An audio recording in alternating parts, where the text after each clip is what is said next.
Net की परीक्षा को स्थगित करना, निरस्त करना भारत सरकार का एक साहसिक कदम है और उसके साथ ही इनके पीछे जो गिरोह है उनके चेहरे से नकाब खींचने के लिए सीबीआई को जांच देना।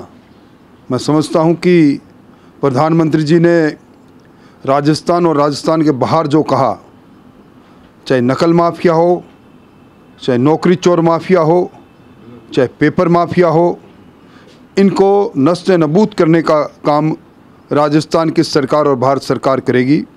राजस्थान सरकार ने साहसिक कदम उठाया है और आज कई दर्जन ये नौकरी बेचने वाले पेपर माफिया जेल के अंदर है और इसी प्रकार नेट की परीक्षा का स्थगित होना और नीट में भी निश्चित तौर पर न्याय मिलेगा, ये पूरी उम्मीद है। और परीक्षा में पारदर्शिता आज की आवश्यकता है।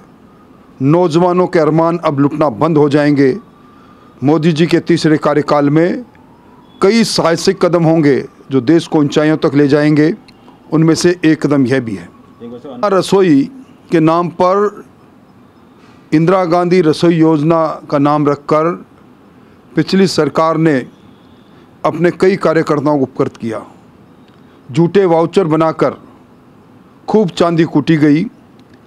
अब भजनलाल जी की सरकार ने जहाँ अन्नपूर्णा में मोटे अनाज को अनाज को शामिल किया है, उसके साथ साथ पौष्टिक आहार और एक व्यक्ति एक थाली खाए।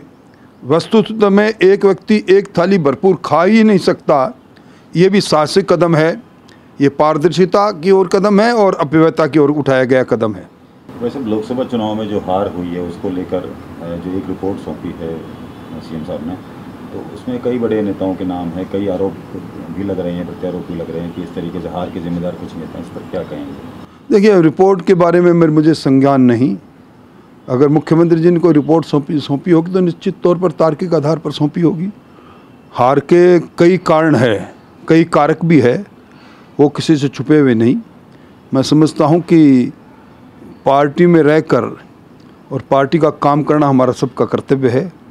इसमें कहाँ चूक हुई, किस प्रकार इसमें सुधारात्मक कदम उठेंगे, उसके बारे में हमें चेताना और हमें दुरुस्त करना का काम हमारा आलाकमान का है। मुख्यमंत्री जी ने रिपोर्ट सौंपी, मेरी जानकारी में नहीं। देवी सिंह भाटी जी ने आप पे आरोप लगाए सीधे। देवी सिंह जी भाटी के किसी आरोप का जवाब देना मैं उचित नहीं समझता, क्योंकि उनकी फितरत में है। कई बार कई बातें वो अचानक कहते हैं, कहीं पे निगाहें कहीं पे निगाहें कहीं पे निशाना की बात उनके काम की शैली का एक हिस्सा रहा है, इसलिए मुझे कुछ नहीं कहना।